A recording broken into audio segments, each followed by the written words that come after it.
This episode's brought to you by Underdog Fantasy. Underdog Fantasy is absolutely the best place to play fantasy sports, including best ball, daily drafts, and pick'em. Start drafting in minutes for a shot at big cash. Sign up and make sure to use the promo code DNA, and as a first-time depositor, Underdog will match your first deposit up to $100 with the DNA promo code. So what are you waiting for? Join Underdog Fantasy. Trust me, it's in our DNA. And now, on to the newest episode of Dynasty DNA. I hope you enjoy it.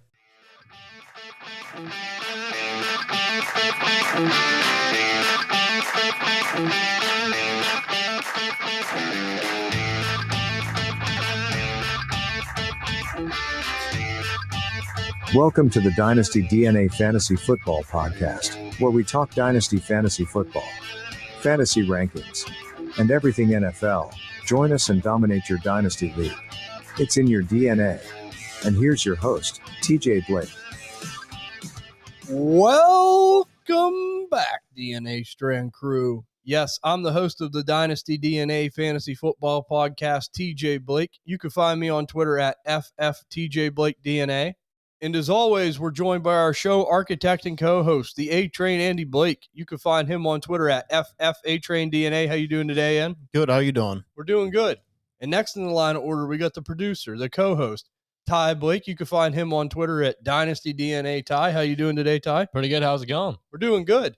And rumor has it, this guy has more catches in the Atlanta offense than any target they have right now.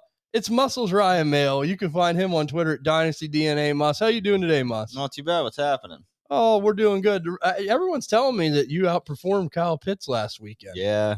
Tough show. tough show. This guy's a receiving monster. That's right. Wes Welker. In his prime. Give him the rock. But it's going to be a good episode today, guys. We're going to be talking week 2. There's a lot of stuff to talk about. We're going to be hopping around game to game. We're going to be talking about Kyle Pitts and the Atlanta offensive struggles as far as their skill players go. We're going to be talking Justin Fields struggles and Bears struggles again. Puka Nacua going nuclear.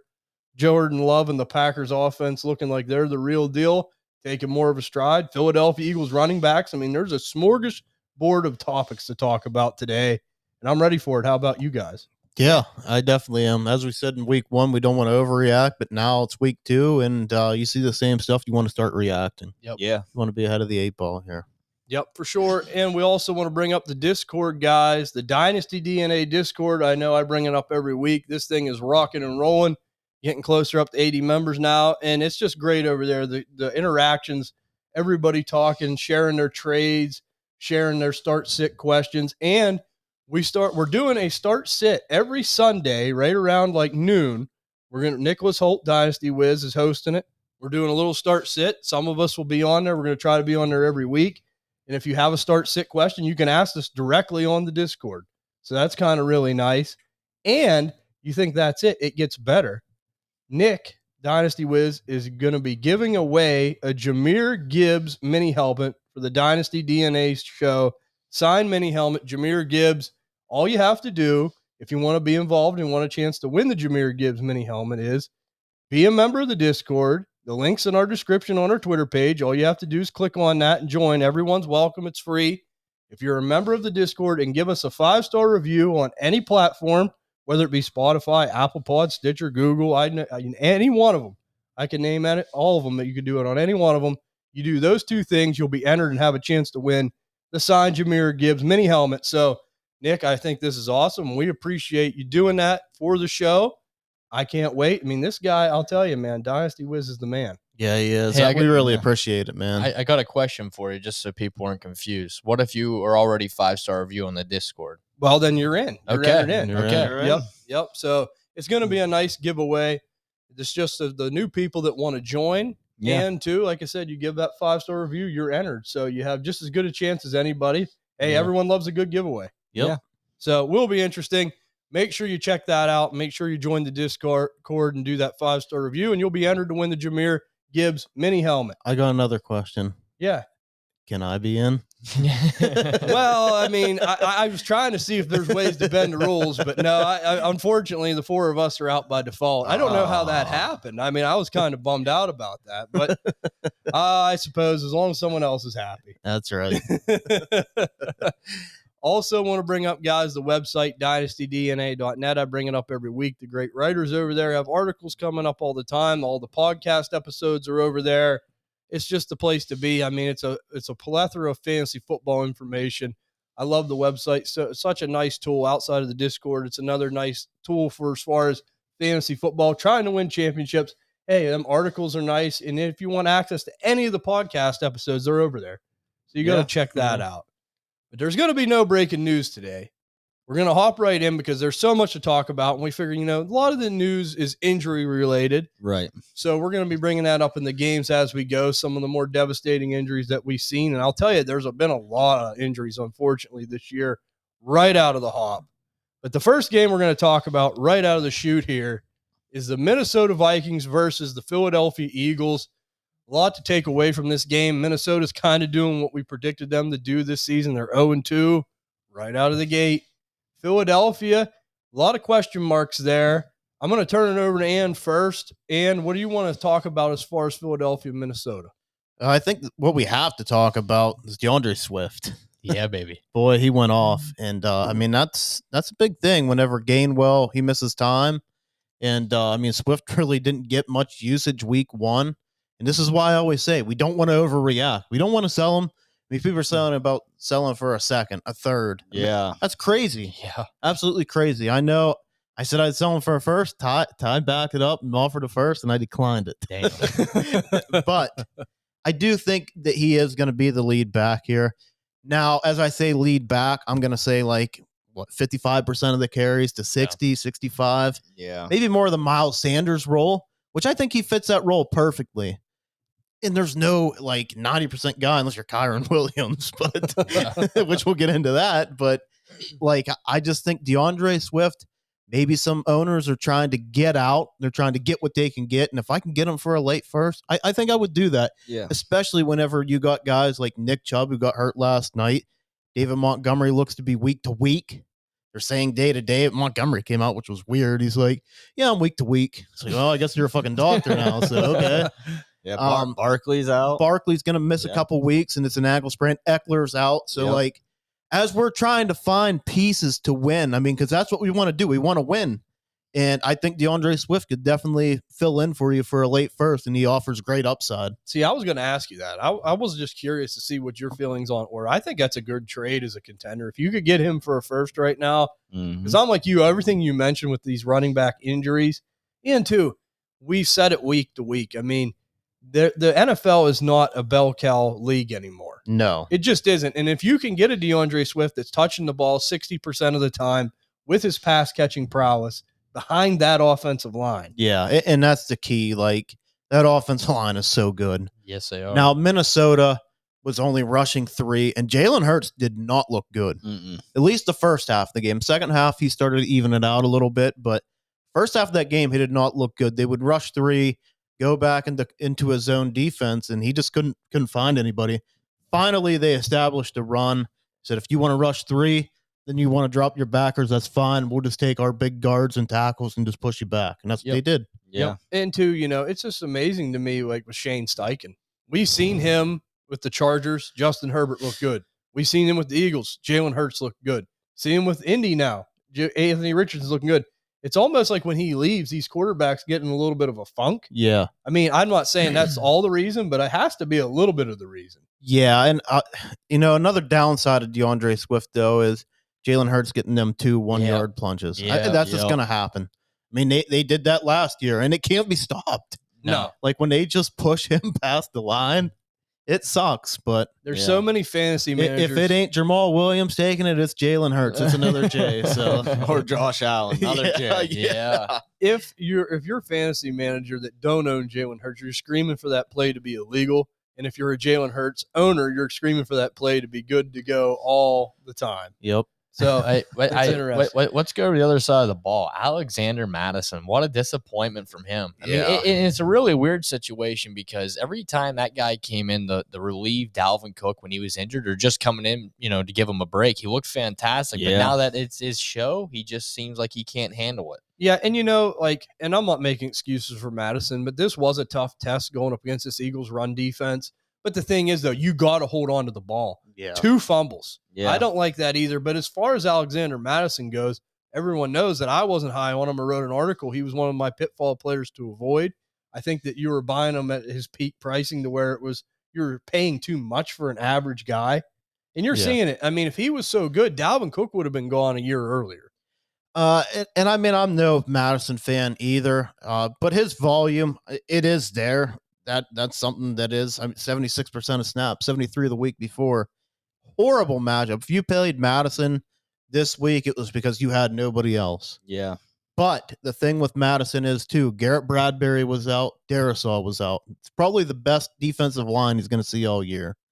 Now, again, not make excuses. You got to hold on to the football, but he gets the Chargers, Carolina, Chicago. I mean, he could have a little bit of a bounce back here. So, or is there a chance that maybe we're buying low, especially if these guys going out? Would you guys give, if you're a contender, a late second for Alexander Madison? I'd give a late second. I would too. Yeah. And I think you can get him for that because his name has a big stink on it right now. Yeah, it does. It A does. late second as a contender for any starting running back in the league is a really good move. Especially with 70% volume. I mean, That's a rarity. He's always been a volume guy. yeah, he's very volume dependent. Yeah, that's a rarity. So like you said, you add the volume into that for a late second. I'm okay with it. And I was just going crazy. These people were giving up a first for him, in the off season. It's just, it's too crazy. Yeah, we never advocated giving up a first, but is there a path for him to be, as we said before, maybe a high end running back too?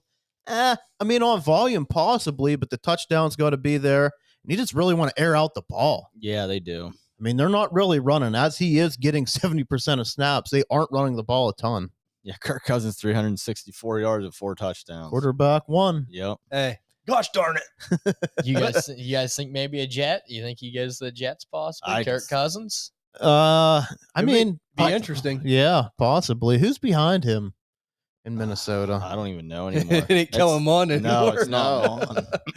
Nick Mullins or Jaron Hall, who's a rookie out of BYU. Nick Yeah. Mullins. Could they get Zach Wilson in a trade in return? Yeah. Yeah, I mean, do you think they would? Do you think they would give up Kirk?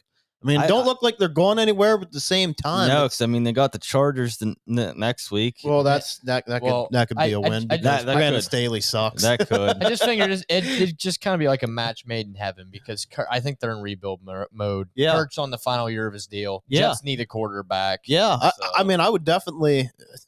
But they trade him Dalvin Cook back. Yeah. I hope That'd be he's funny. taking carries away from Breeze. Yeah. I mean, they've got a tough schedule coming up to the trade deadline. So, I mean, if they're like, they got Carolina, KC, Chicago, which Chicago will be a win. Yeah. But then they got San Fran and Green Bay. Oh, yeah, I mean, they got a tough. they could come out 2-6. Yeah. They can come out and lose every game. They could, other than, Chicago. If they lose to Chicago, I think we all kind of saw this coming. How Right. many games that they won by a point, mm-hmm. and I mean, it was obvious regression. Yep. Yeah. So, if they come out and do that, I could see them selling, trying to rebuild. If they do trade him, that does hurt Justin Jefferson. Oh, yeah. bad. Yeah. Horrible. Yeah. Until next year, unless they were decide to get a really high pick. If they're really bad, could they be a team that's a back runner for one of these more higher end quarterbacks? Maybe not necessarily Caleb Williams. I mean, it's possible, but Yeah. Drake May or there's other guys, Michael Phoenix. Yeah. So I don't know, something to really watch. Yeah. And my last player I want to bring up with the Vikings is Jordan Addison. Yeah. Scored again, rookie wide receiver. This was a prediction we made, and it looks like there's a good chance it could be true that he's going to be the highest scoring rookie receiver this year. Not saying he's the best, but as far as putting up points this season, he's off to a nice start. Yeah, he's off to a real nice start. And I think he's going to eventually take over KJ Osborne's job. Yep. KJ Osborne's really struggled. I know he had the touchdown, but he had a couple drop passes in the Philly game. And we've been seeing Jordan Addison's snap share go up every week. Now, still in the 50s, but higher 50s. And he does get more opportunities. Thielen leaves behind like over 100 targets. So, yeah, I understand TJ Hawkinson wasn't there all year, but I could still see him getting close to 100 targets if his playing time goes up. And in that offense, I mean, like we said about Kirk Cousins throwing it 90 times. I think it's sustainable. I really do. I think Jordan Addison's here to stay. No doubt about it, man. And I'm really excited for him. But going over to the next game, the Baltimore Ravens versus the Cincinnati Bengals. The Cincinnati Bengals are still in a sleep. Someone finally late in the third quarter threw some water on them and got them going. Yeah. But it was a little too late. But let's start with the Bengals. Are we concerned with these struggles, or do you think that what we've seen's mostly behind them now? And what do you think about them going forward? I'm go ahead, Mom. I would have. Yeah, I mean, you still got to be worried because Burrow's going to probably miss this week, I would say. Oh, yeah. I think he's going to try to play, and that's probably not a good thing. No. I mean, it's you could tell he hasn't.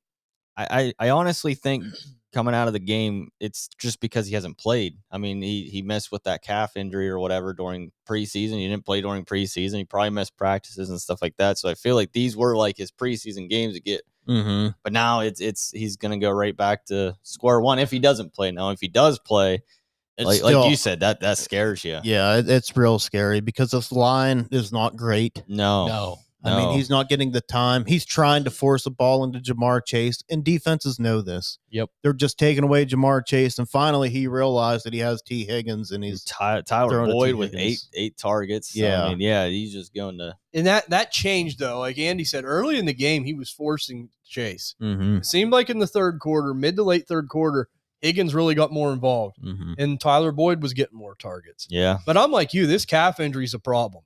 I mean, as far as like the Bengals season goes and him being productive fantasy-wise goes, because you could tell it's bothering him. Mm-hmm. And like you said, he's still going to go next week because he's a gamer. But yeah, I the way they're saying uncertain, but I think he's going to try to play, and I don't think that's a good move. Yeah. If I was Zach, I would shut him down. Yeah. Oh, I definitely would. I would be leaning on a guy like Joe Mixon because when they were getting Joe Mixon in the game, that's when they were playing good football. Yeah. I mean, that's a player they need to He's start. He's a good back. Yeah, he's great. I mean, honestly, look at the schedule. Okay, so you got the Rams, should beat them, should Tennessee, should Arizona, should just sit them, sit them, let them rest, sit them if it's got to be 3 weeks. Yeah, exactly. That's what I mean. That's what I'm getting at. I mean, it's like you don't need them to beat Tennessee or Arizona. You shouldn't. No. I mean, yeah, like Ty said, lean on Mixon. Throw in a quarter. I don't even know who the hell their backup is, but. Yeah, that's what they're probably gonna. Jake Browning. I would do. I mean, we don't want to see anything worse happen. We're already seeing these crazy injuries. I mean, Aaron Rodgers goes down and all these running backs, and we can't afford to lose a guy like Joe Burrow. I mean, the Steelers could, but yeah, I mean, I can't. I know they're 0-2, but man, you lose Burrow for the year, Packer in, you're done. Yeah, I mean, you got to protect your most valuable asset, especially in the AFC North. I mean, that's going to be.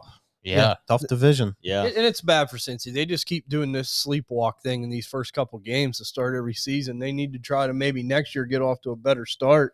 But hopefully Burrow stays healthy. That is the key. I agree with you. We're going over to the Ravens now. I mean, the Ravens 2-0. I mean, hey, cut it any way you want to cut it. They won 2 games. But, Mark Andrews coming back, looked pretty good in his game back. I mean, Mark Andrews doing Mark Andrews things. What do you guys think of the Ravens' performance? I mean, is there anything you're seeing there in particular? I mean, I really like Zay Flowers still. I know he kind of had a little bit of a step back game, but still, I mean, 4 for 62 for the rookie, and he had a great downfield catch there. It's kind of like on his helmet, but I'm still not seeing Lamar consistently throw outside of the numbers. Right. I know they won, and he can throw inside of the numbers, but I know what did he do outside of the numbers? Yeah. I didn't see it. Mm-mm. He's not even trying. It looked like at the beginning of the game he tried, and after that, I mean, there was a one to Nelson Aguilar, but he's just it's in the middle.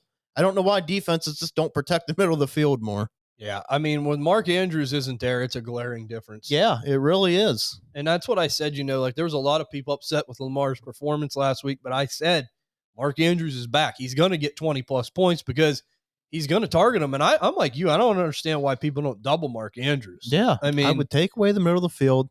I would, and that's doubling, and double Mark Andrews or just spy with him.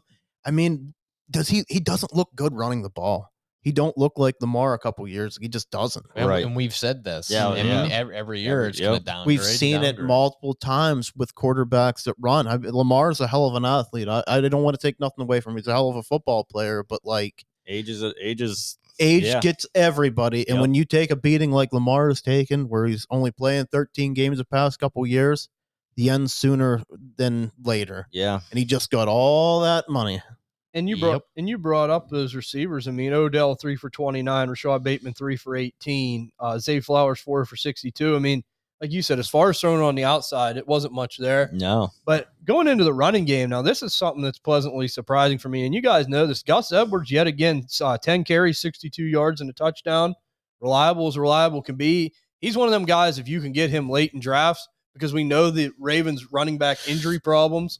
It seems like he always puts up solid numbers. Justice Hill, 11 for 41.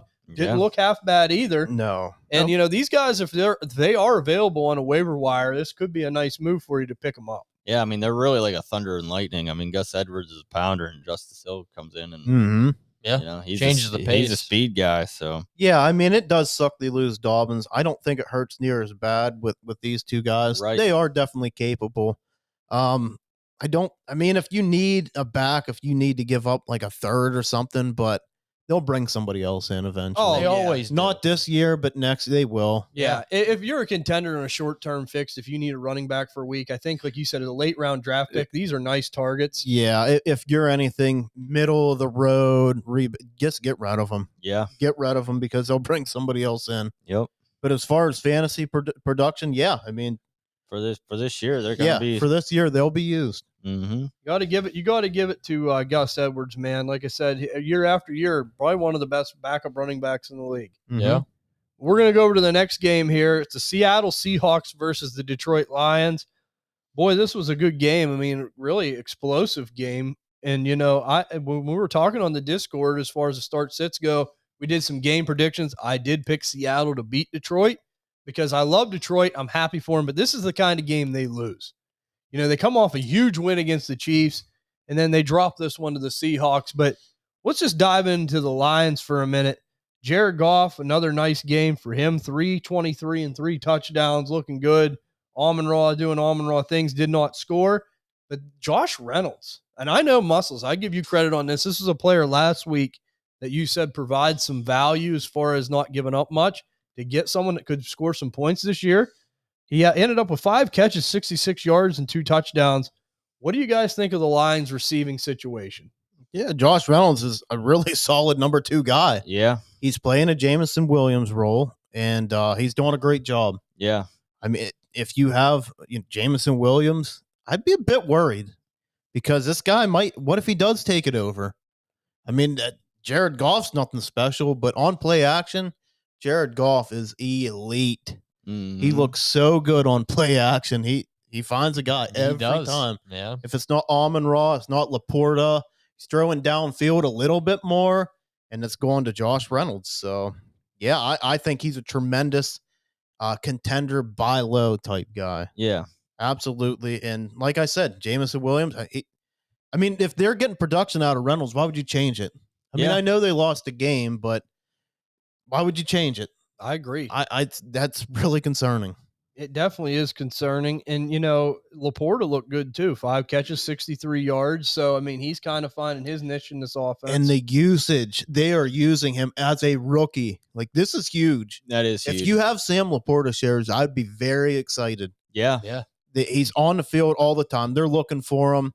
I mean, he's playing great. He's playing great football for a rookie, and you don't usually see this out of rookie tight ends. And if you don't have them, the window is closing. I mean, it might already be shut. It might be shut. I would, in a tight end premium, I'd be fine giving up a late first for Sam Laporta. 100%. I don't know if it would get it done. I would be totally fine with it. The move, Michael Mayer in a second. If you drafted Michael Mayer, oh yeah, if you screwed up, could you maybe try to get him in a deal like that? Get him off your roster because that's horrible.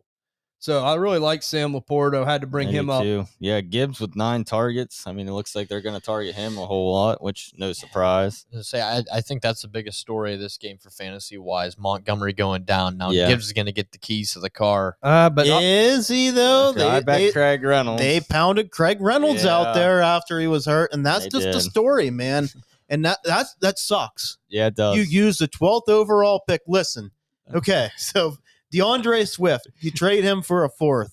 Yep. He goes out, tears it up, 175 yards. You think you would try to maybe use Gibbs a little bit more and say, hey, we need to have a good game so it looks good to for try to taking him. justify. Try to justify why you took him that high. Nope, they don't. They just use Montgomery. They use Craig Reynolds. I do think it's good he's getting used in the pass game, but this guy can fucking run between the tackles. He can. I think I think they're gonna start running them. I think Dan Campbell needs to wake up and quit being so cute. I think he needs to play his best back, and Jahmyr Gibbs is his guy. I know that we've seen this time and time again, but I think it's almost time where the draft capital, and he is your best guy. I mean, you got to run him. Yeah. One thing that's a little concerning, though, 7 for 17, an average of 2.4 yards. When Montgomery was in there, he was 16 carries for 67. That's an average of 4.2. So, I mean, I don't know. I mean, were they not confident in him pounding it in there between the tackles? I mean, but you almost have to be when you pick him that high. Yeah, you have to be. And I mean, you see it even with Najee. And the good thing with Gibbs, like what we see with Najee, sometimes it takes a couple runs. But Gibbs is a guy that if he breaks loose, like he's gone. Yep. He's gone. Najee is the type of guy, it's like a David Montgomery where he breaks loose. He's probably getting you 20 or 30 yards and he's getting caught by a D lineman. Yeah. Like they're good, but Gibbs can just turn a game around and they need that. On one play. Exactly. And that's what's so special about him. But if he's used in this, I hate to say it, almost gadgety type role, like I've said that I was worried about before, that's bad. It's really bad. I'm not panicking. I'm not selling. I'm concerned, though. Yeah. Let's see what happens with David Montgomery out. I still think they're going to trot Craig Reynolds out, unfortunately. I do too. In goal line situations, but we're going to find out next week because Atlanta's defense isn't half bad. No, they definitely aren't. And the run defense is really good too. That's the worry. Yeah, and then the week after that, they get Green Bay, which Green Bay's run defense is atrocious. So yeah, that's what lost them the game. Yeah. But, as far as Gibbs go, you're right. We're going to find out. Montgomery, we do know, is out. He says he's week to week. We'll see what goes with him, but that kind of sucks if you're counting on him in a running back situation. Amon-Ra left with a toe injury. So that's... Yeah, wasn't he cramping up and stuff too? That I don't know, but I did wrote down that he has a toe injury and they're fearing it might be turf toe. We hope not, but that was just speculation. I mean, obviously we're recording this on a Tuesday, so it's hard to tell. Dan Campbell will have Amon-Ra St. Brown on the field for 99.9% of the snaps. Mm-hmm. I mean, he just loves the guy, but I mean, the guy is a warrior, great player. But now we focus on the Lions. Let's go over to the Seahawks now. Bounce back game for Geno Smith. I give credit to Jimmy, who was on the start-sit show. He called this, and I was kind of looking at him like, Jim, come on. Are you serious after what we seen last week? Yeah. But Geno did bounce back. Loved listening to him in the post-game interview. Gave all the credit to the line and everyone else. The guy is such a humble guy. He's hard not to cheer for. I hope it does work out for him. I'm still not sold, but I will say this. It was definitely the performance he needed to have coming off that stinker in week 1. But how do you guys feel about Geno after this week? I'm still selling. I mean, I think this is a perfect time to sell. Yeah, it gives you an opportunity. The Lions defense is terrible. Yeah, they're just they're young. They brought a lot of new pieces in, and that's when you have DK Metcalf. When JSN's your third receiver, they got a really good receiving core that can beat a really new young defense. So that's mainly how I feel about that. Yeah, definitely, man. I just wanted to bring him up, see if our feelings or needle changed any on that. How about you guys? Yeah, I'm about the same way. I'm not buying Geno anywhere. I think this is the perfect time to sell. Oh yeah. If you can get something out of him, I would let him go. I mean, I don't think he'd be like maybe a horrible quarterback going on for the rest of the year, but that's just because of targets he has. But if there's an opportunity to sell and a good offer, I would take it. Yep. And then we're going into the backfield. Kenneth Walker yet again getting the bulk of the work. Now, I know this is Muss's big pet peeve, so I'll bring it up. 17 carries for 43 yards, a 2.5 average. Zach Charbonnet touched the ball 4 times for 16 for 4 yards. Wow, much want to talk about that, Charbonnet? Yeah, I didn't really watch the game, so I don't really know what happened there. But yeah, Charbonnet didn't play much. No, he didn't. But I mean, it looked like I didn't watch the game, but I mean, 4 yards. per carry versus Kenneth Walker's Well, two. he only Kenneth had 4 Walker's always carries, been so- inefficient. Yeah, I feel like that's a big reason why they brought in Charbonnet, but he still gets the job done. yeah, Yeah. and he got 2 catches. I Mhm. mean, Yeah. they might work him in. You got 2 catches. Come on, Moss. They'll work Fuck him in. off. They'll work him in. I had to bring that up. But no, honestly, Kevin Walker still getting the bulk of the work like we predicted. But do we remember this with Rashad Penny? And I know Yeah. Rashad Penny had his injuries, but they had Chris Carson, and they drafted Rashad Penny, and everybody said, "Oh, Chris Carson's over," and Yep. they still ran Chris Carson. Yeah, Yeah. there's a world in today's NFL where this is going to be good for both players. But Kenneth Walker, again, 2 touchdowns. You know, I mean, Yeah. he was able to score 2 touchdowns, and he's a big play player. We talk about it. Anytime he touches the ball, it's kind of like a wish version of Gibbs as far as athleticism goes. Anytime he touches the ball, he can take it to the house. Yeah. So he is a really explosive guy. Now going into the wide receiver room, Tyler Lockett back again, doing Tyler Lockett things, 59 yards and 2 touchdowns, putting up them wide receiver 1 type numbers that he usually can. JSN, no. 5 catches for 34 yards. What do you guys think about JSN? Are you concerned this early on? We haven't seen him get it going like an Addison. I mean, I want to get your feelings on that. People are absolutely overreacting. Yeah, right now. I've seen Puka Nacua for Smith and I have Jigba straight up. too. I've seen that on That's- Twitter. I love What the Puka Nacua, but damn. What Yeah. are people thinking? Yeah, I mean, that's. I would love to go out and buy JSN. We kind of knew this, didn't Yeah. Oh, yeah. We said it. we? Yeah, I mean, they got Tyler Lockett and DK Metcalf that are still at a high level. Right. I And mean, he- obviously Tyler Lockett 2 touchdowns. So I mean, they are putting him in the slot all the time, and that's what Jackson Smith and Jigba does. He's a slot guy. Yep. And it'll come around. Yeah, It'll it come will. around. You got to give it time. Not everybody takes off. We Yep. see it year after year. I remember when Jonathan Taylor had his rookie year and was struggling out of the gate, people undersold. If this is an opportunity for you to get a JSN, I think you need to take advantage of it. And Mhm. like Andy said, we predicted this. I know, like, I was huge on it. I'm like, Tyler Lockett's not going to come off the field much for JSN. Mm-mm. You just can't. I mean, Seattle has dreams of still winning. Now, what their chances are is probably slim because the Yeah. Rams are playing good football in that division too. But, you know, the fact that they want to win, they're trying to build a winning team. Yep. You're not going to see Tyler Lockett come off the field. No, much. and you're not going to see Geno Smith put up 328 yards very, very much. So it's like he doesn't have enough to feed three miles. So. No, and I think it's mainly gonna be Tyler Lockett and DK Metcalf Yeah. for this year. Yep. Now he'll have spike games. I do believe he'll have spike games, but yeah, this is what it's gonna be with JSN. And I mean, if I could trade Puka Nacua for him, and like I said, I love Puka Nacua, I would take JSN. Oh yeah. If I can trade any of these other receivers for him, I'm trading them. 100%. Just wanted to get that in there because, like I said, like Andy was talking, you know, that's something that we advocated early. Like, he's not going to do much, especially early in the season. Yeah. So, Sometimes, and that's just the thing with fantasy football. We work hard all year round. Like we study this shit, we look at it, and then it's like 2 weeks in a season, everything's fucking out the door. Everybody's like, "Oh my god!" Yeah. Yeah. It's like, calm down. There's a process. Yeah, you got to be patient. You don't want to do everything all year around just to throw it all away. Now, of course, certain guys we're just going to be wrong. Everybody's going to be wrong. Yep. We don't know what goes on behind the scenes with some players. We just don't. But don't take all the hard work, everything that you've done, and throw it out the door in 2 weeks. yep, because the key is to be more right than you are wrong. Right. And that's what we're trying to do. And I think we've done a good job in that category. I mean, there are times that you are going to have misses, like you said, but you cannot overreact either. This is early still, Mhm. especially with young players. I hate that. Yeah. I mean, this is this kid's second game ever in the pros. Give him a break. It'll be okay. He's in a tough situation. It'll work itself out. Now, here's a question. JSN or Zay Flowers? JSN. Yeah. Yeah. I didn't know if the Zay Flowers hype would get you guys yet. No. No. No. No. No. I mean, I like I'm still taking Jordan Addison over Zay Flowers, and I like Yeah. Zay Flowers. Yeah. Yeah. Yep. But we've seen what kind of offense Jordan Addison's in, like you Yeah. said, Andy, with the amount of volume. And we predicted that. We said he's going to see. He could have the most points out of any rookie wide receiver, but we're still taking JSN. Oh, Yeah. Stick to the process. and I like Zay Flowers. I like him as a player. It's just the situation. I just, you know me, I really just don't really believe in Lamar. I No. don't. I just don't. Twitter, Yeah. Twitter is the devil, though. Stay off Twitter. Oh, They'll make you bad. Yeah. It's not Twitter, it's X.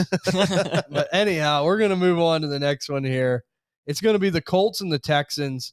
Big thing coming out of this game. We're going to get into it right away. The Colts looking a lot better than I thought they would on offense. Shane Steichen's definitely playing a role in this. He's a great coach. I love the hire. That's the one good thing the Colts have done is bring in Shane Steichen. But Anthony Richardson, concussed, banged up again. We were worried about this man, that he was going to try to carry this team, and he might see these opportunities to get injured a little bit more with the dumpster fire they got going on there. How do you guys feel about Anthony Richardson, and are you concerned about him taking all these hits? Has all the talent in the world, and he was about to have a monster game. He was about to be like the quarterback 1 overall. Yeah. Just because people would have went nuts. He was looking great. He was.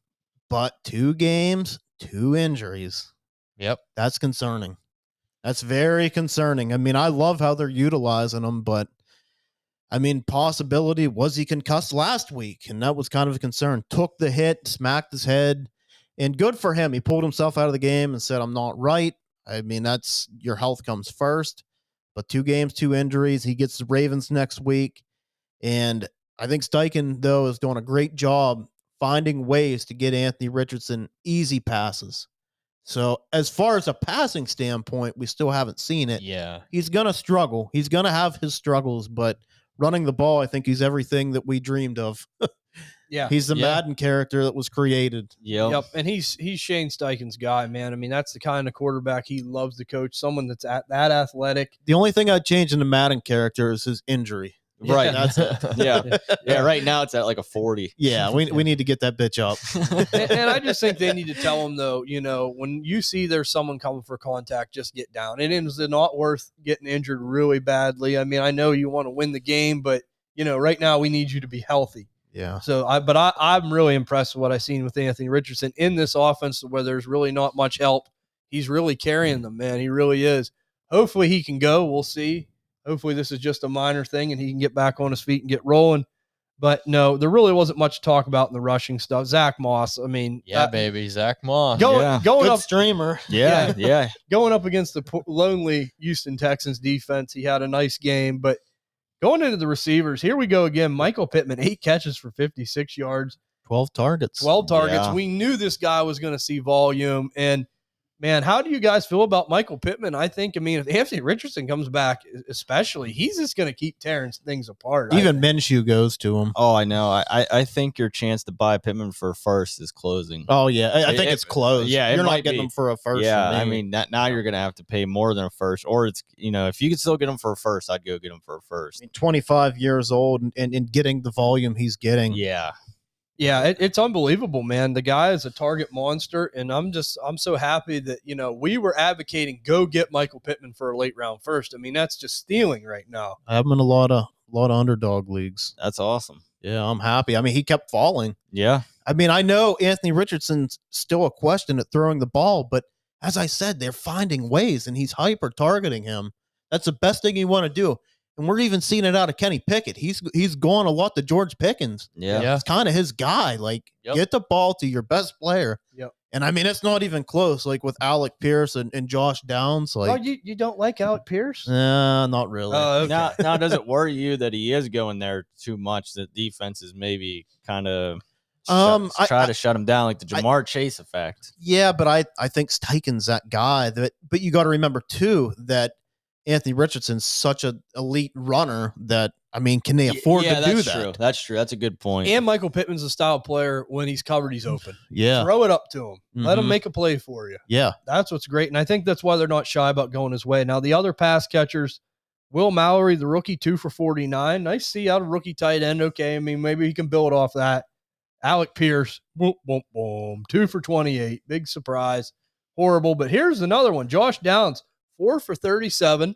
Maybe Josh Downs is going to step into this for at least now, this wide receiver 2 role. Yeah, good slot guy. Yeah, and kind of take it. I mean, I was kind of impressed. I mean, not a horrible outing from Downs. I know I wasn't the bin, but I mean, if you put him in the slot, I think the main thing with Josh Downs, he needs to stay healthy. Yeah. That's always been his big concern. Mm-hmm. I don't think he's a down the field player. He's just mainly a slot guy. Get the ball in his hands, but he's got to stay healthy. Yeah. Yep. And the moral of the story is, if you could trade Alec Pierce for a flaming bag of dog shit, trade him. So he's horrible. And we're going to go over to the Texans side of the ball now. CJ Stroud, really nice game out of the young guy. Really impressed, man. I know this Colts defense has a lot to be desired, but these are the games you have to look good in. 30 completions for 384 yards and 2 touchdowns. And, he really looked poised. He's a fucking gamer. Yeah. He's what I seen at Ohio State, I'm seeing with the Texans, and he's throwing the ball to Nico Collins, a washed up Robert Woods, and Tank Dell. Yeah, and he's spreading it around too. Yeah, it ain't like he's looking at one guy. He's spreading the ball around, and that's what impresses me, because that's what a lot of guys can't do. They have 1 target, 2 target. He's spreading the wealth, and I love that. I'll be talking more about him in the Fantasy Football Power Hour, but I'm very impressed. I'm aggressively going after CJ Stroud. Yeah, he looked that good. And with the tackles, like Laramie Tunsil was out. On the other side, Titus Howard, he was out. Yeah. So, and he's actually, I believe he's on IR, he's on IR.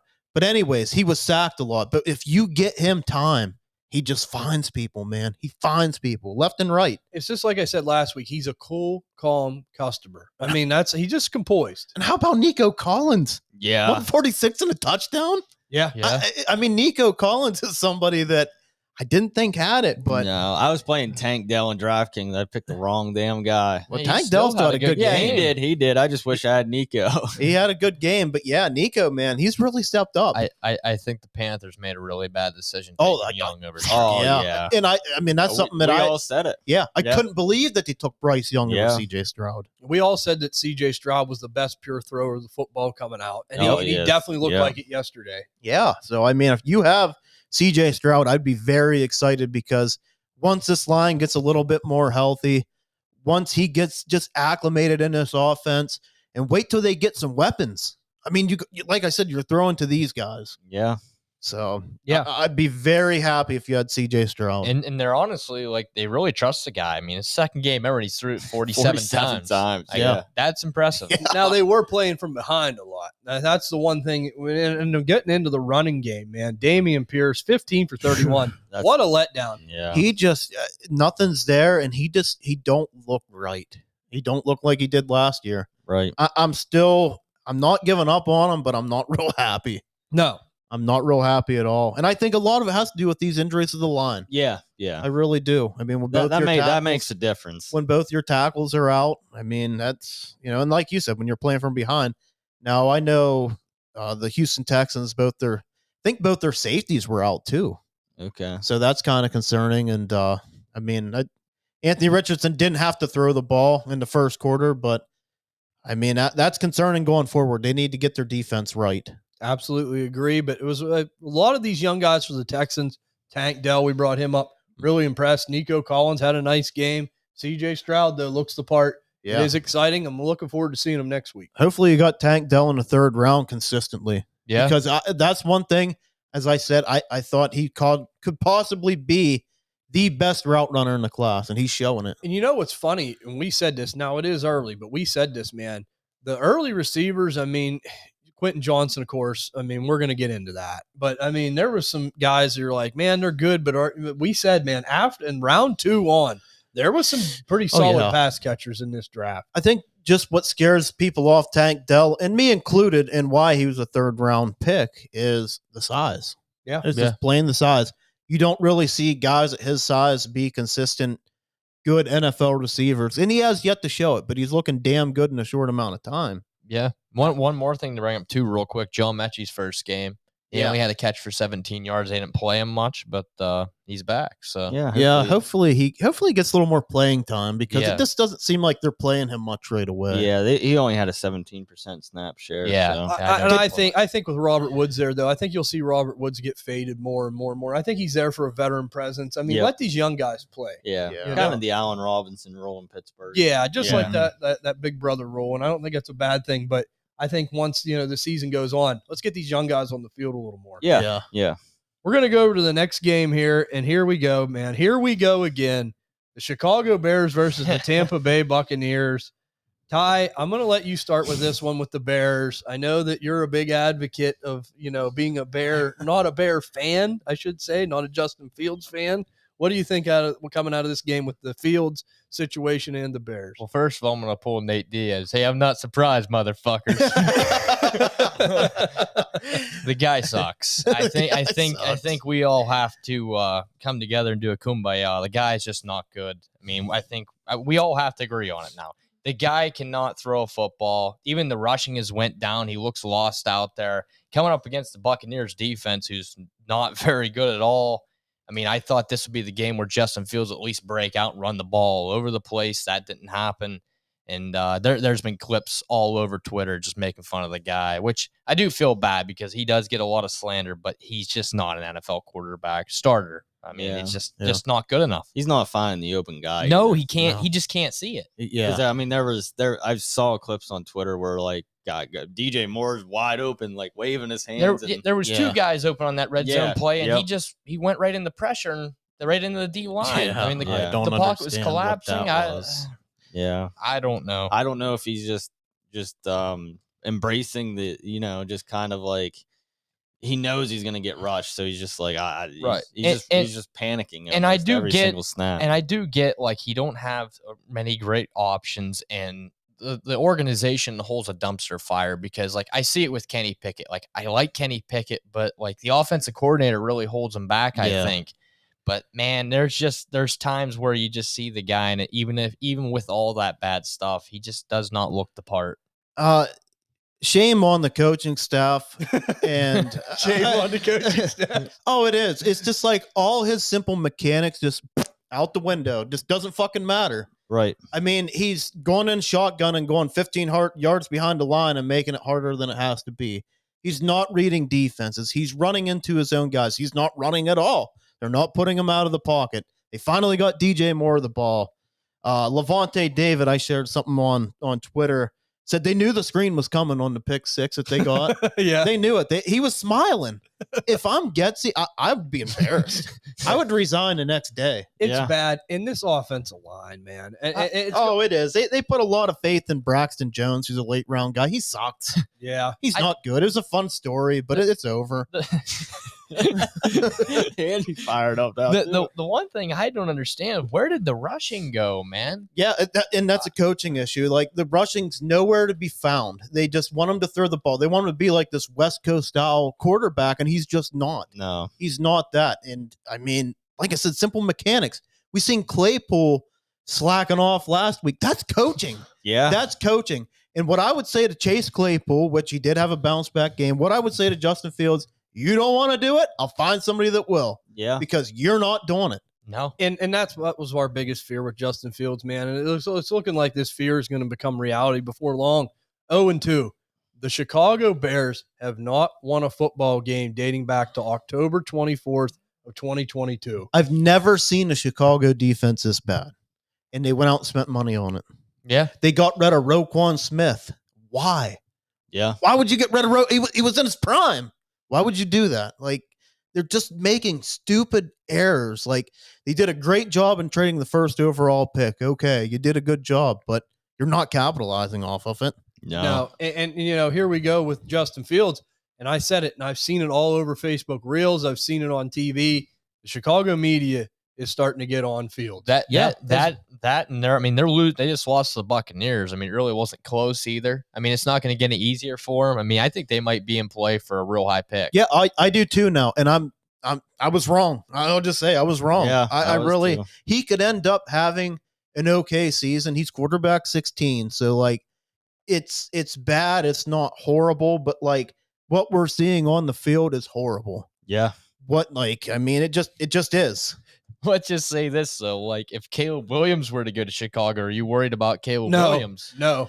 Because depending who the coaching staff is. I mean, I love Caleb Williams, but Justin Fields needs to just look at Luke Getsy and say, fuck you, I'm not doing it. I'm not worried about Caleb Williams because if it's that bad, there's going to be the hammer brought down on a lot of people. I hope so. Because Chicago is just a place to die, it seems like, for quarterbacks anymore. It's horrible. Yeah. I mean, I'm not going to sit there and say if Caleb Williams goes there, then I'm just completely out. But I mean, in the back of your mind, if all the You bad have to stuff, be worried. you have to have a little bit of thought. Right. I'm not saying I wouldn't take Caleb Williams 1 overall. I think he's a tremendous athlete. I think he's tremendous at throwing the football, but they need to do something different. Yeah, and another thing too with Fields, he just really don't have a lot of accountability. Like it's never like, hey, I just played bad. Like he always has excuses. And I think that's exactly why his mechanics went bad. He thought he could win off pure athleticism because he is an athlete. Mhm. Obviously, I mean, look what he did running the ball. And I don't think I've ever seen a quarterback. Now, we didn't know he was a good passer or not. That was something that we never seen it. We were hoping he could take a step forward. At least I was. But I've never seen somebody regress so bad. It's complete regression. Not that he was elite or anything before throwing the ball, but even running the ball. He's just, I mean, yeah, there's no designed runs, but if nobody's open and you're just running into the back of your center, yeah, what are you doing? I think the thing is too, man, Kansas City coming up next week, that's going to be a loss. Yeah, his upcoming schedule is Kansas City, Denver, Washington, Minnesota. But I mean, it's just, you don't know what's going to happen. Yeah. And notoriously, even last year, he started off slow. So, I mean, to me, you're not ready. I don't know. It's bad. And Very bad. Really bad. And I think if you have Fields right now, just hold. And if he does have a game where he runs around and has a monster game, Yeah. ship him out. Yeah, but that's what's going to happen. He is going to have a monster game. Oh, he will. And people will be like, oh, yeah, you guys, everybody was wrong. Everybody was wrong. Sell. I'm telling you, sell. I would sell. Yeah. Because if they have a chance to get Caleb Williams, Drake May, or one of these guys, they're going to pull the trigger. I really believe so. Yep, Yeah, because that media, and that's what I said, the coaching, we know this as like breaking it all down from an analyst perspective. Yes, there's coaching problems. Yes, there's offensive line problems. There's mechanic problems. But they'll point the finger right at the quarterback. Yep. And that's what they're doing. They're starting to do it now. So that is a little bit concerning. But we're going to flip over to Tampa Bay here. Baker Mayfield. 317 yards and 1 touchdown. Maybe not as far as a fantasy perspective goes, doing that well, but from an NFL perspective, he's given the Buccaneers a chance to win some games right now in a bad division. What do you guys think of Baker and the Buccaneers situation right now coming into the season? I really like that Baker Mike Evans stack. Yeah, that was a good one. Yeah, thank you. That was. I'll give you that. Todd's giving me credit. Mike Evans. What are we talking about here? His stack of the week last week. That was my stack of the that week. was their stack of the week. Baker to Mike Evans. Shit, I can't remember my stack of the You had week. A.J. Brown and Jalen Hurts. Oh, yeah. See how well that worked. Hey, I had Anthony Richardson and Michael Pittman, and Richardson got hurt. But so what do you guys think about Could Baker? you stack Anthony Richardson with Anthony Richardson? I wish. Hey, he's not turning the ball over. Yeah, so. that's the key thing. Like he's playing hard. He's not turning the ball over. Like he is a complete different Baker Mayfield. I mean, as a quarterback, too. So let me ask you this. As a quarterback, too, would you rather have Baker Mayfield, Matthew Stafford, or Sam Howell? Stafford. As a contender, Stafford. As a rebuilder, I don't know, man. It's getting close. I think I'm taking Baker. I think I'm taking As a rebuilder, yeah. I think I'm taking Stafford everywhere because I'm just worried Baker, can he continue this? Right. And I'm happy for him because he has had a lot of struggles. And like he's always been that cocky, arrogant prick. It's like he's keeping his mouth shut right now, Yeah. It's like, I would say I haven't heard much Yeah. out of him. Yeah, he hasn't been behind the Cheesecake Factory, so Yeah. that's good. so I mean, he's keeping a level head. And like we said, this is your last shot. You got to make something out of this opportunity. He is, man. He is. Yeah. He's at least showing teams he's a capable more than capable backup. I think he is. He is a good option if you did lose Aaron Rodgers. Like I said, I made a trade with somebody in our one league that lost Aaron Rodgers, and it's a good move for both of us, I feel like. But yeah, I'm just afraid the wheels will fall out. I've just watched Baker time after time, but like you said, I'm sure Skip's happy. Oh, Skip's fired up, I guarantee it. Well, these receivers are really helping propel him too. Having Chris Godwin and Mike Evans, and I said it a lot, and some people were giving me some heat for it on Twitter.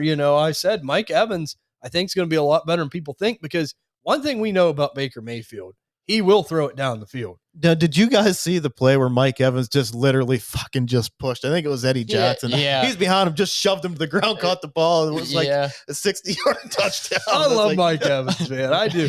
No flag. Yeah, that's right. No flag. But, the thing is, are Mike Evans, are you guys buying, as a contender, are you buying into Mike Evans? Yes. 2 nice games. Yes, I would. And that's for the simple fact that he looks unreal in Tampa right now, and there's a possibility he gets shipped out. I don't know if he will. Yeah. But boy, he could go to an even better.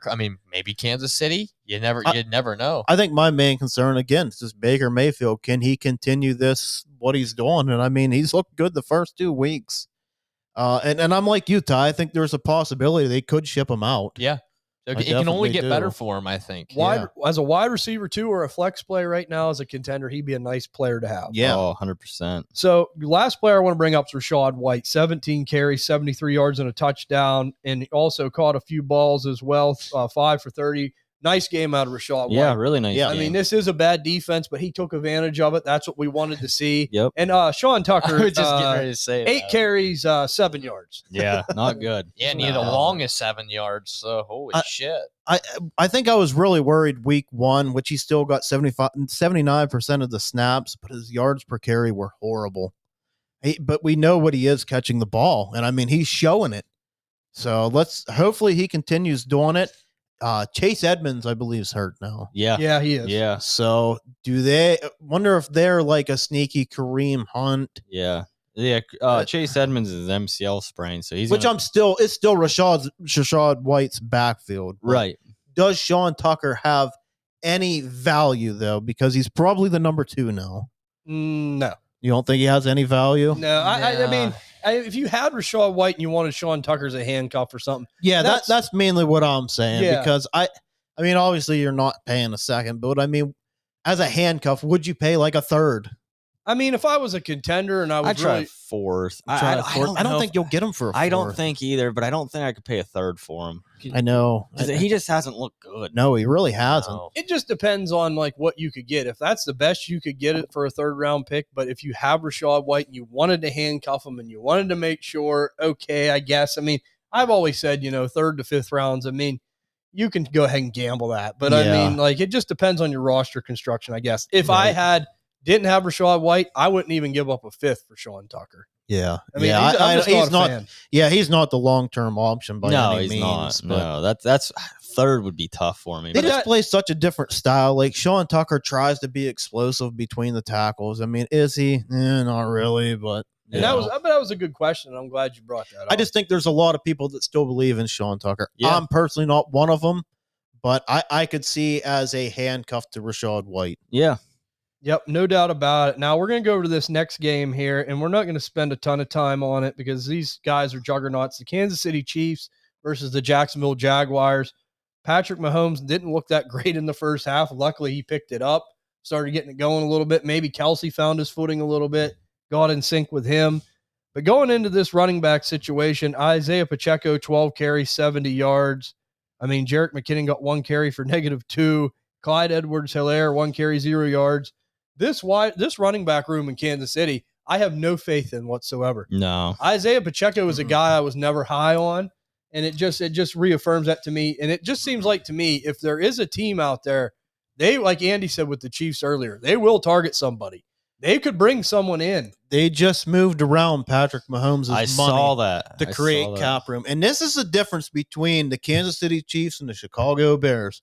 Chicago just sit there and just play with their dick and just wait and just finish the season. Kansas City, this is why they win Super Bowls. Yeah. It really is. Yeah. It's because they react. They identified that Kadarius Toney's a fuck up.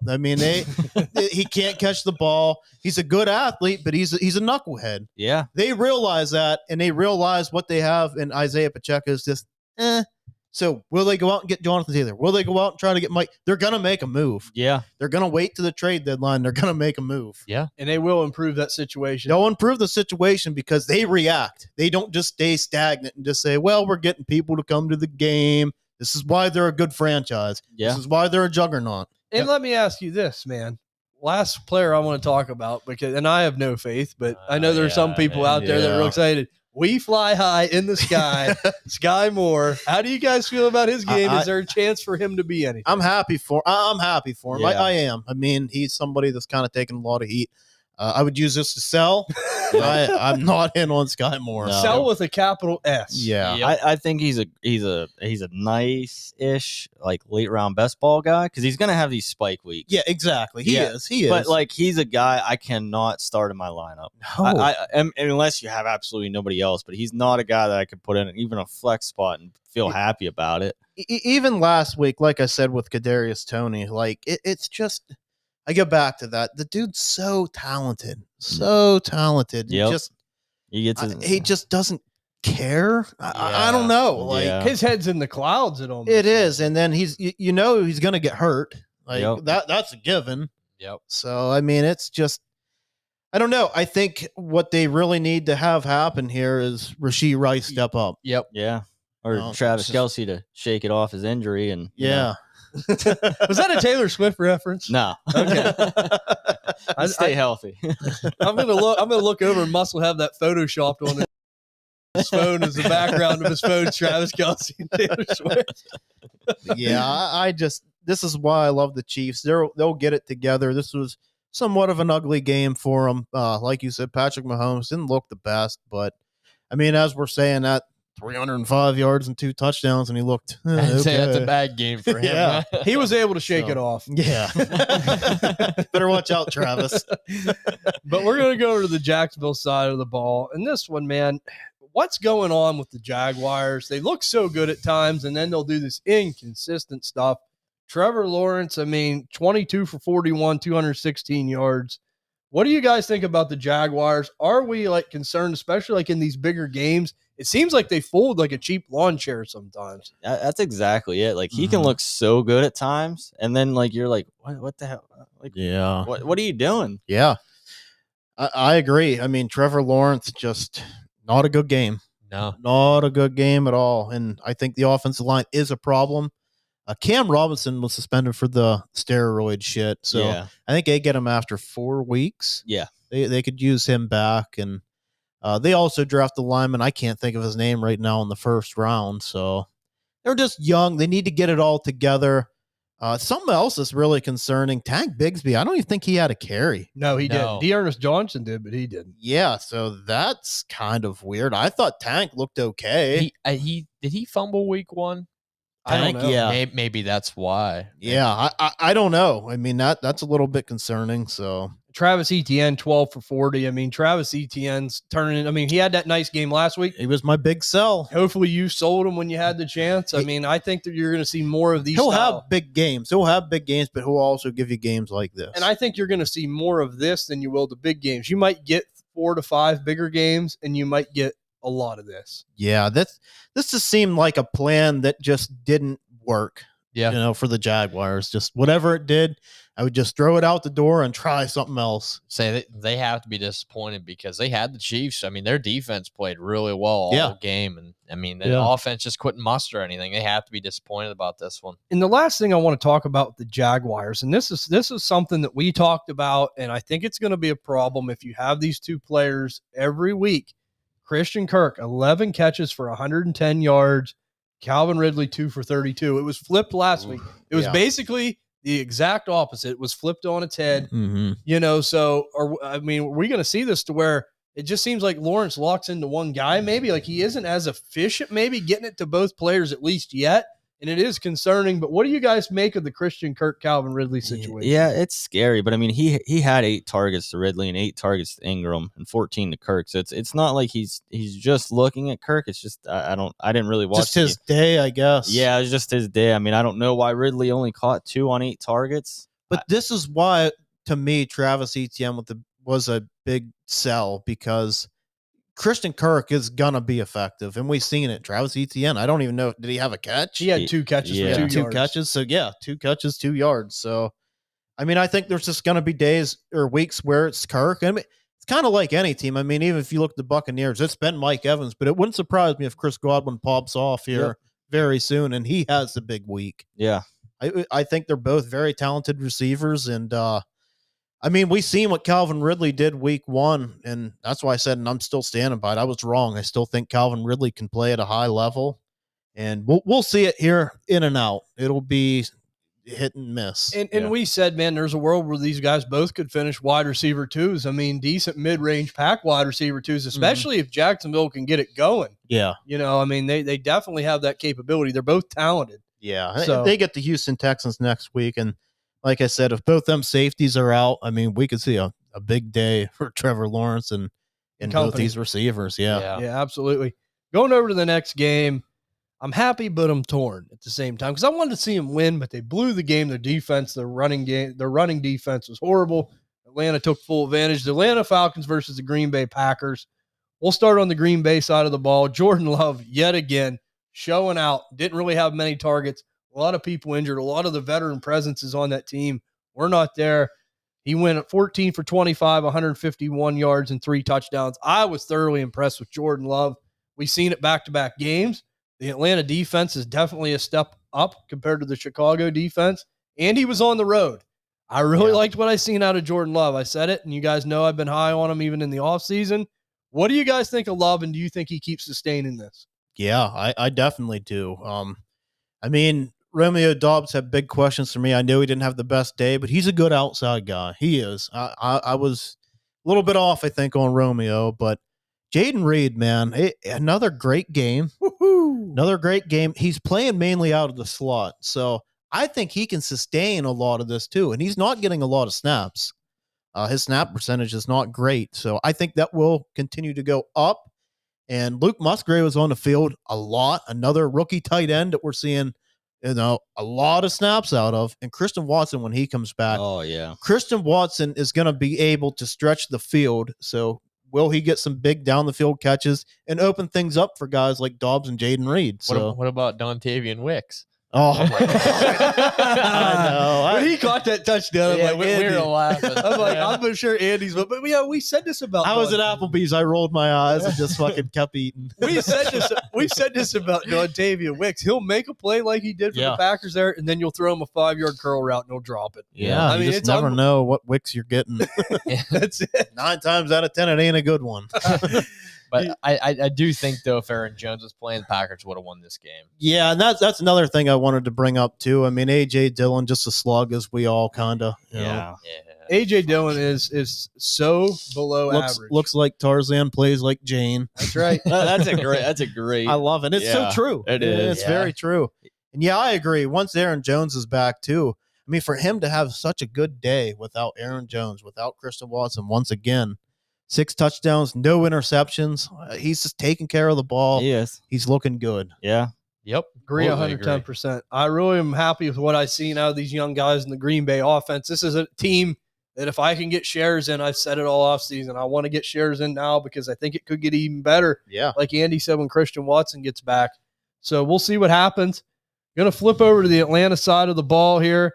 Desmond Ridder played the game of his life. I don't think he'll be ever capable of maybe getting there again. I still don't think he looked good. No. If you watch it, he did not look good. No, but this is probably his ceiling type of a game that you're going to get out of him.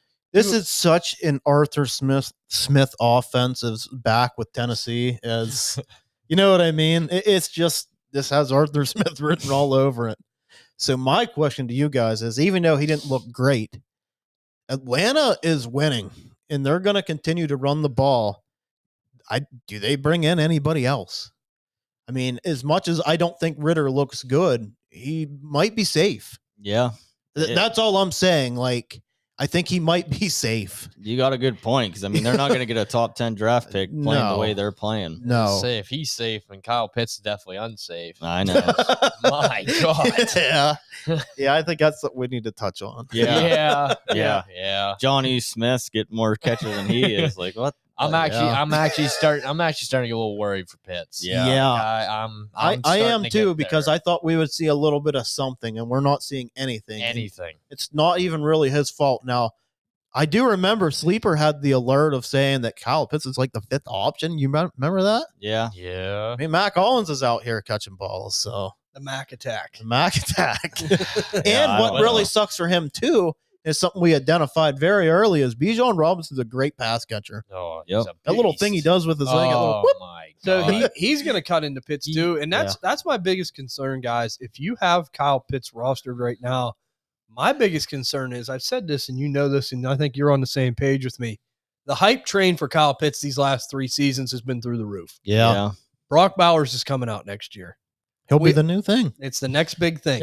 Yeah. And that's the big worry with Kyle Pitts. Now, the only thing that can make it better is if Atlanta gets a different quarterback, but going back to what Andy said, it don't look good right now. But the only thing they can do, and it is possible, do they trade a serious farm type package to go up and get one of these guys in the draft? Or do they bring in maybe a veteran, of some kind that might give them a better chance? That's your only shot as far as with Kyle Pitts in Atlanta. That is your only shot of hoping his production goes up. That is the only shot.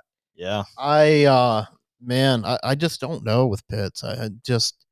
We know he's good. We do. He looked phenomenal, at least in college. I mean, it's been a couple years, but Right. I mean, it is a Desmond Ridder problem, but even if they bring anybody else in, this is what they want to do. This is their identity. Like, they used the number 8 overall pick. Was it 8? It was real high It was 8. for Bijan Robinson. They have 2 of the best guards in the game. So we did know they wanted to run the football, and we knew Bijan Robinson was a guy to get. Now, is it Drake London or Kyle Pitts, or is it either? I think that's the next question, and I think I leaned Pitts, and I think it's London. Yeah. It just seems like Ridder has a rapport with London. I don't know what it is, but he will throw him the ball. And unfortunately, even for London, his ceiling's capped. Yeah. Yep. Like what we've seen this week could be his best game of the year, unfortunately, unless he scores multiple touchdowns. Yeah, with Atlanta, this could be his ceiling game. Yeah, that's just a bad thing about London. So, I mean, 18 points is a good game, but is he ever going to get you 20 or more? I just don't know. Normally, I'll sit here and say, "Oh, it's the offense. It's Arthur Smith, it's Desmond Ridder." I'm starting to think it's a little bit of a talent standpoint for Pitts. Like, normally, even if you're in a bad offense in a bad situation, you show signs of life. Pitts has not shown anything since his rookie year, so I'm starting to get a little worried about him. Would you sell? See, and that's why, and I've even said on my show, I think I would rather move Pitts because I think you can get more. You know what I mean? I still think you could. Well, I mean, now it's week 2. Yeah. Could you get 2 first still? Is there anybody out there that maybe believes that, hey, Muscles. you offered to me for 2 first and I declined it. Yeah. I can't do it. Muscles is getting off the Titanic. I am. Are you really? Yeah. Oh, yeah. I seen you trade him for Kittle and something else in another league. Ooh. See, Yeah. that's the move I was going to say. Could I get a first in like a Laporta? Yeah. Could I get a first in a Musgrave? I would easily flip him for Dalton Kincaid. Oh, I would. I would hard. And I think you could still get that done. Yeah. You better get it done soon because now. it's going to happen. Dalton Kincaid's about to explode. And that's the thing. Every year the production ain't there. The people's hype gets less and less. But the fact that Brock Bowers is coming out next year, everyone's going to be like, he's this difference maker. He's the difference maker. Kyle Pitts is going to be a footnote, man. Yeah. I mean, that's just the truth. So either you're going to have to start turning it around or he's going to fade into oblivion. And even if, and like I said, this is the opportunity. Like Andy always says, Dynasty fantasy football is like a stock exchange. It is. It really is. I mean, this is the time to sell. Now, there could be a world where Kyle Pitts gets out of Atlanta. Yeah. Maybe finds himself in a better situation. Yeah. Right. Kind of like what we said we've seen with Vernon Davis. Yeah. But you're betting on so much. Like, I just think I'd rather get out of the bag. Like, unfortunately, I just think it's something that if it does happen, like you said, he's got to get out of there and it's got to be a good situation. What if he goes somewhere else and it's just not? I mean, I love the player. We're betting on things that are so unpredictable. Absolutely. And whenever you have somebody's value that you can still get somebody that's in a good situation that's even younger, I think that's where I'm leaning. Yep, Yeah. for sure. Well, that was an interesting game to say the least, but we're going to hop over here now to the next one, the 49ers versus the Rams. And I'm pleasantly surprised with the Rams, the fact that they are competing the way they are. But we said this, if Stafford's healthy, they do have a shot. McVay is a great coach. Yeah. He'll keep them involved. But we're just going to start right out of the chute with the 49ers real quick. Brandon Ayuk got injured. I mean, there's really not much to talk about, as far as them. We all know that as far as the fantasy perspective goes, These guys are all point getters. Christian McCaffrey, Brandon Ayuk, Deebo Samuel, and Brock Purdy. But, Brock did not throw any touchdowns this game, so that is a little bit of a concern. But he is a guy that's got these weapons. You got to play him in a lot of situations with the weapons he has. Mm-hmm. So, but just wanted to bring up the fact that Brandon Ayuk got injured. That sucks. Hopefully he's going to be back in a full. I know he did come back in this game, but you just hope it's something that don't linger. What I like to see too with Deebo Samuel, 5 for 38 and a touchdown on the ground. This is what we need out of Deebo. This is how he had his big year. Wide receiver 1 year. So we need to continue to see that, and I think we will. And now flipping over now to the Rams, because this is where it gets interesting, man. There's a couple players on this roster that absolutely come out of nowhere. I mean, we knew about Puka Nacua coming in. Andy, I will give Andy a lot of credit on this. He said that he had them Cooper Cup-like tendencies. Yeah. I know you were a little higher on him than the rest of us were. And, here it is, man. He's playing that role. He's doing a hell of a job for the Rams. He's putting up the points. And my question is to you right now, are you buying in? Yeah, I am. What can you get him for? I pissed somebody off yesterday. I offered him the second just to be a dick, and he wrote back, and he was kind of being a little bit shitty. But yeah, you should have said, "Hey, I meant to hit a first, and I accidentally." Now I'm not going to trade you. Is what you should have told. Yeah, I mean, it's all fun and games, but like I am buying in. I wish I would have made a deal with Ty. I did offer you Mingo in a second. You declined. Yeah. I tried offering DeAndre Swift in a second for it was DeAndre Swift for Puka Nacua in a first. Yeah, and that's not going to get it done. I think you got to pay a late first for Puka. It's so scary, though. I mean, to pay a late first. It's a gamble. And I love Puka. I do. And everything I'm seeing, I absolutely love. He's probably worth a late first. Are you worried? And I'll get to you in a second, Ty. Are you worried when Cooper Kupp comes back? Yes. You don't think that there's a world for both of them? Well, first of all, I'm not buying in, and that's just because I think he's a little valuable at the moment. I think he's the hottest thing in fantasy at the moment. Cooper Kupp's going to be coming back, so we don't know how that's going to gel. It could be really nice. It could be really bad. Matt Stafford, we don't know how much longer he's going to play.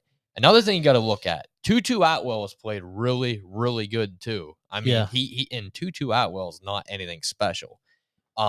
I think Puka Nacua is a good player. I just don't think that he's going to be anything crazy special. I just think he'll be solid. I don't think that he'll be. So you're saying like you're buying in, but you're not like going nuclear like a lot of people. No, yeah, not wide receiver too. Like I wouldn't trade JSN or. No. I just don't think that. Obviously, he ain't going to have these weeks every week, but I just think with a lot of things that's going to be coming into play, I don't think he's going to be like crazy valuable. I don't think like by the end of the year he'll be worth a first round pick. Do you think you're buying him at his peak? Oh yeah. I do, and that's just because, like I said, Cooper Kupp, we don't know what's going to happen. Stafford, we don't know how long he's going to play, and Stafford makes a lot of people look really good. And Tutu Atwell has looked fantastic. He's looked really good. He has looked good, but I think Puka's way better than Tutu. I agree with that. I just think that Stafford's making him look a little better than what he is. I think he's good, but I think that Stafford's really inflating him right now. Yeah, Stafford has looked good. I think honestly what's inflating him is just the offense. They're finding ways to get him the ball. I'm going to tell snap count 91 out wide, 41 to slot. Cooper Kupp's mainly a slot guy. So could he take the Robert Woods role? As much as I compared him to like Cooper Kupp, if he takes the Robert Woods role, I think that's how he's going to be effective and good. But it is a complete gamble. He had 20 targets. Cooper Kupp comes back, he's not getting 20 targets. No. I mean, that's probably the most targets. That's Cooper Kupp's high in targets. So right now, I'm going to put everyone on the spot at this table right now. If you are a team that has a chance to win, late first for Puka Nacua, yes or no, must? No. Okay. All right. Ty, late first for Puka Nacua, yes or no? No, because if I'm going to win, I think I would rather gamble. Like if I need somebody, I'll go get like Mike Evans. That's exactly what I was going to say. Okay. All right. And I'm a little closer to the yes than I was last week, but I'm going to still lean no. Andy? It was tough. It's tough. I think yes. I think I would. You would. And I think I Okay. might send that to Ty. That way I back up what I'm saying. The problem is, like, in that league, is my team's so good, I might just take the gamble. You know what I mean? Take the gamble and selling them. Or like take the gamble, keeping him. Because if he is an absolute stud, then that just makes my team younger and better. But like, if he doesn't pan out, like it's like it doesn't hurt you. Right. Yeah. Like that's why it's so hard for me to sell him in that league. Right. I mean, I really think I would give up a late first. Just like, I just believe that he can play on the other side. I believe in McVay's offense that he's going to be utilized and he's going to have good opportunities, even post Matt Stafford.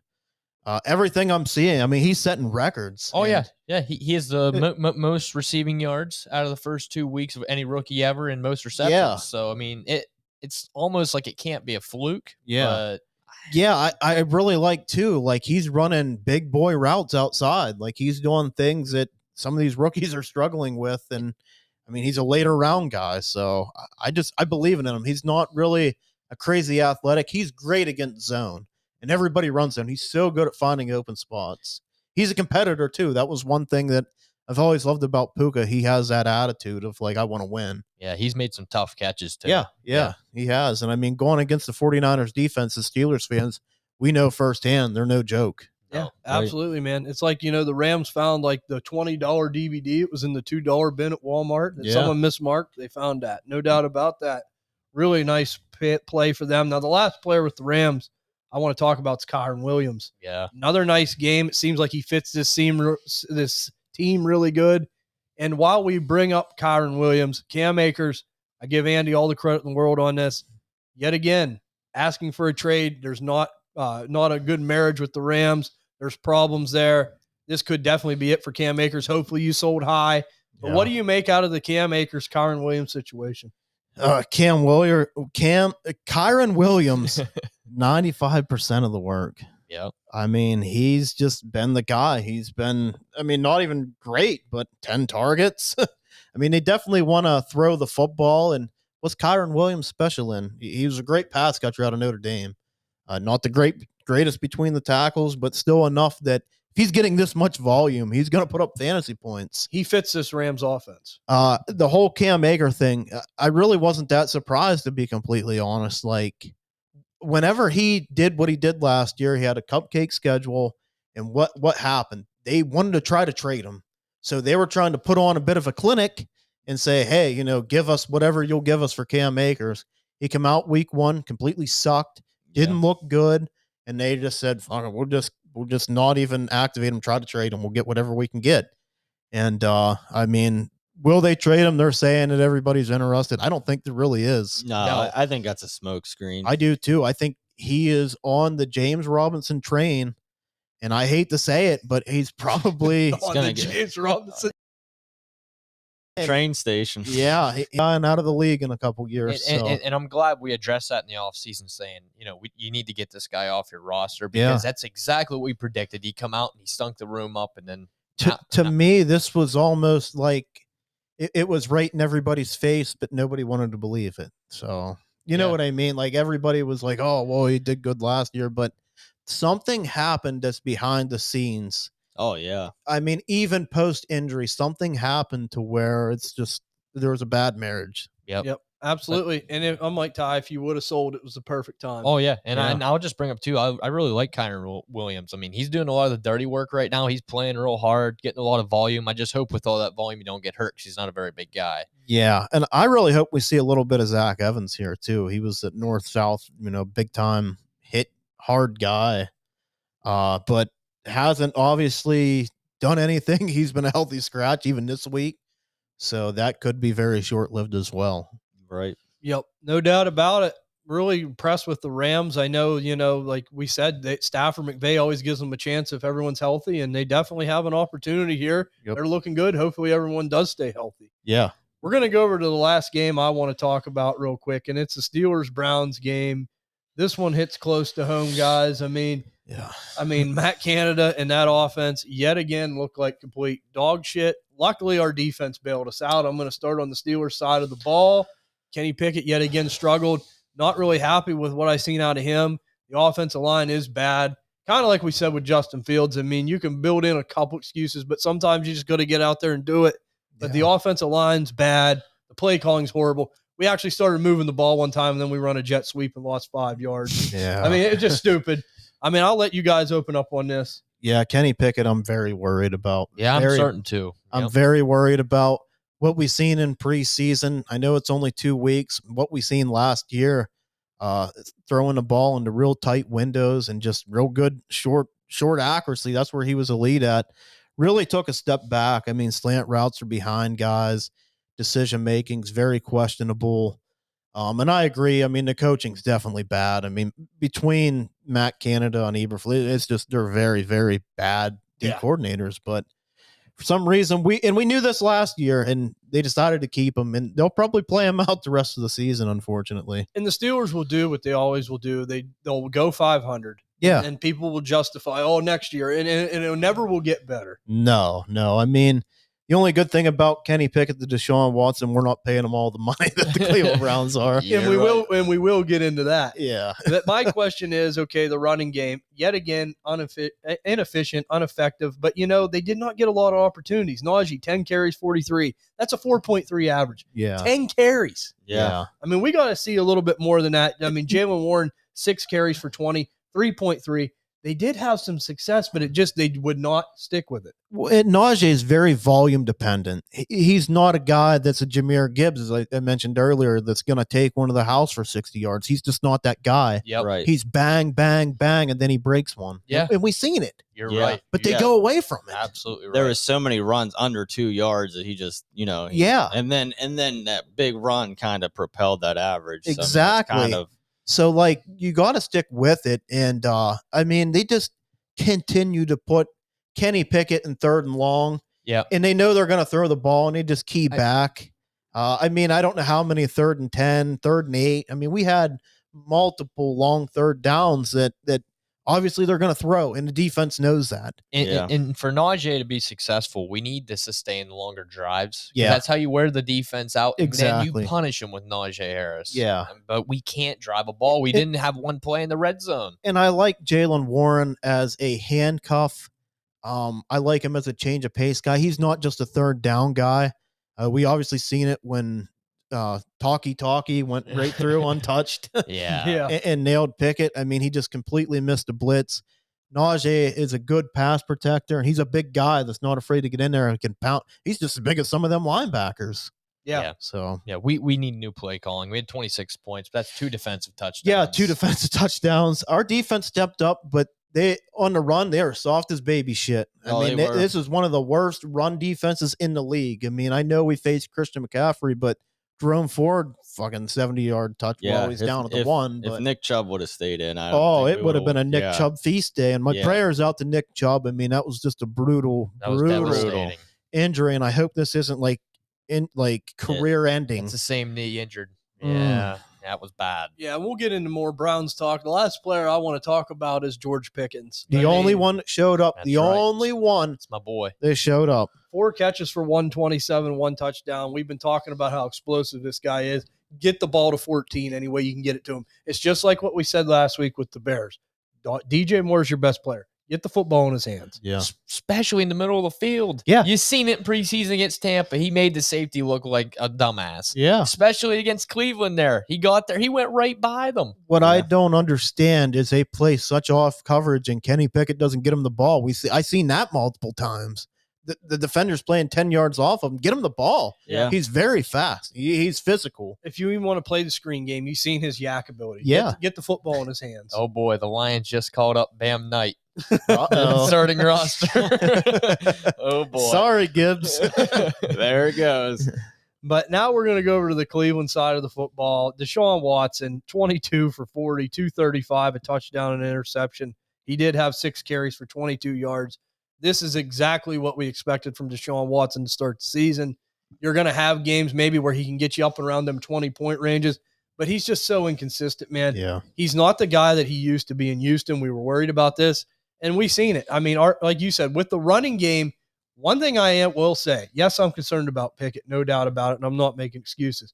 But the way the Cleveland Browns run the football, you think the passing game would have been real easy. Yeah. And they just could not get it going. Deshaun Watson, I'm just, you guys know, I'm no advocate. He's someone I do not roster in any league. No. And he's just someone I'm staying away from. Are you guys any kind of more concerned? Nope. No, I didn't think. I've been out and I'll continue to be out. I want, and it's nothing even personal. He's just not what he once was, and he'll never be that. This will be a contract when we look years away at that we're laughing at, saying, wow. Yeah. Yeah. And he's a player too, where just based off the name, you're paying premium prices. Mm-hmm.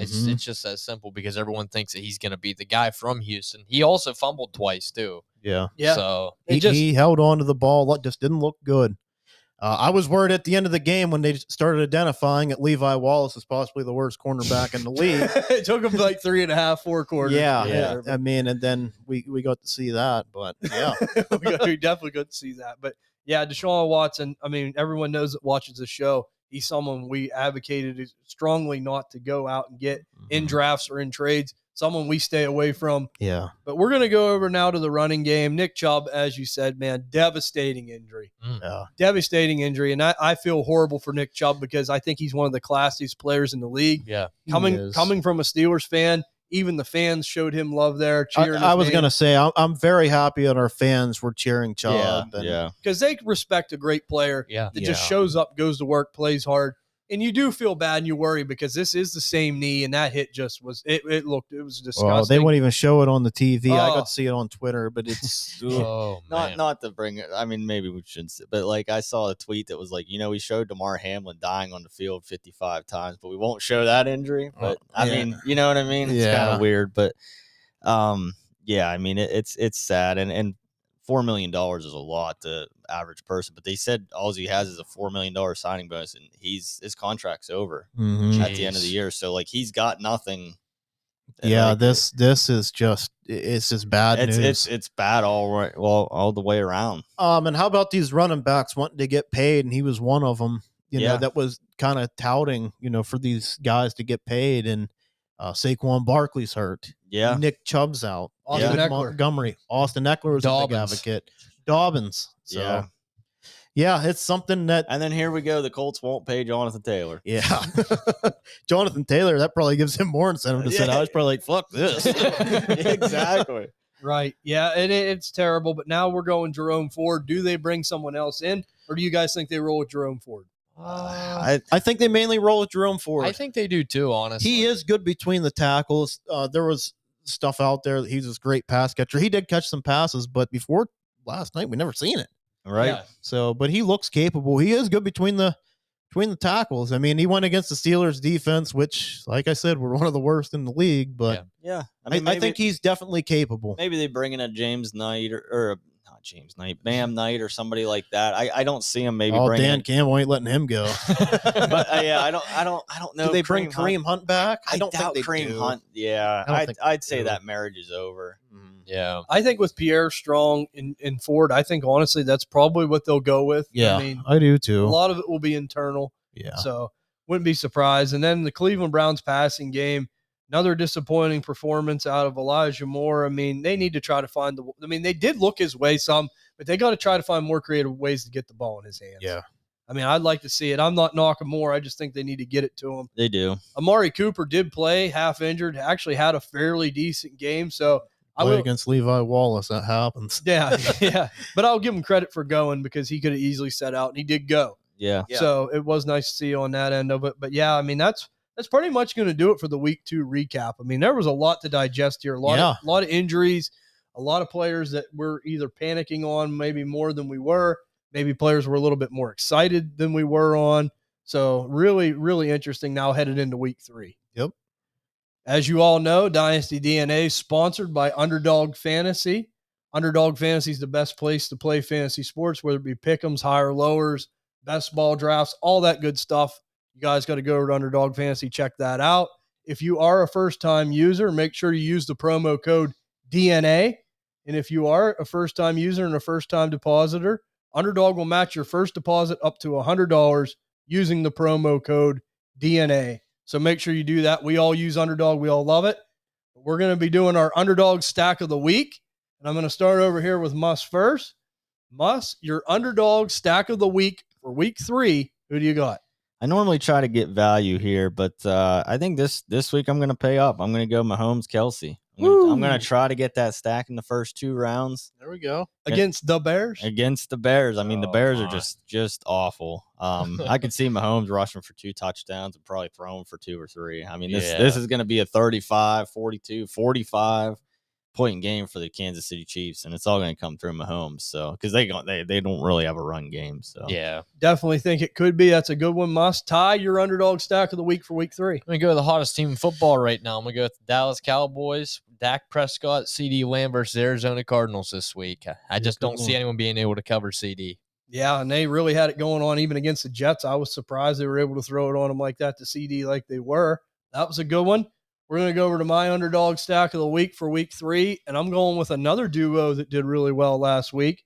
I'm going to go with Justin Herbert and Keenan Allen going up against Skull, Minnesota Vikings. I think this is going to be a shootout game.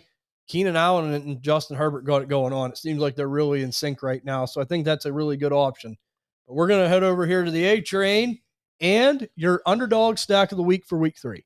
I'm going to go Trevor Lawrence and Calvin Ridley. I think they get a bounce back here. Trevor Lawrence has kind of been a little bit underwhelming, and he wants to get it right. And what better to go against a struggling Texans secondary dealing with injuries and everything else. So I look for a big day out of them. I like what you said about the 2 safeties being possibly out for Houston too. Yeah. Something to monitor, and I like that. I think they do have a bounce-back game. But always fun, always love doing that. Again, guys, if you're a first-time user or first-time depositor, use the promo code DNA, and Underdog will match your first deposit up to $100. So definitely check that out. This is going to do it, though, for all the week 2 talk. I'm going to mention again, guys, real quick, the Discord giveaway Dynasty Wiz Nicholas Holtz got going on right now for the Dynasty DNA channel. If you want to win a Jahmyr Gibbs signed mini helmet, all you have to do is join the Dynasty DNA Discord channel.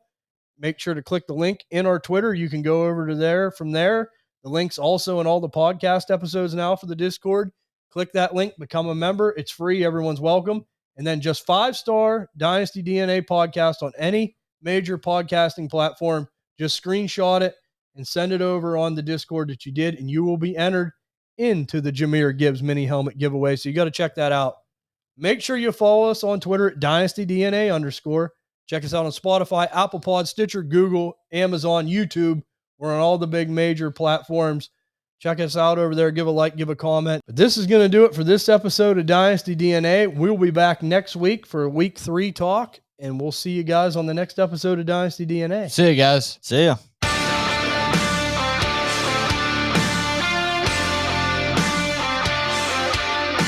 Thank you for listening to another episode of the Dynasty DNA Fantasy Football Podcast. Become a part of the DNA Strand crew today over on Discord, and be sure to check out the website dynastydna.net for all important fantasy football information. And follow us on Twitter at DynastyDNA_.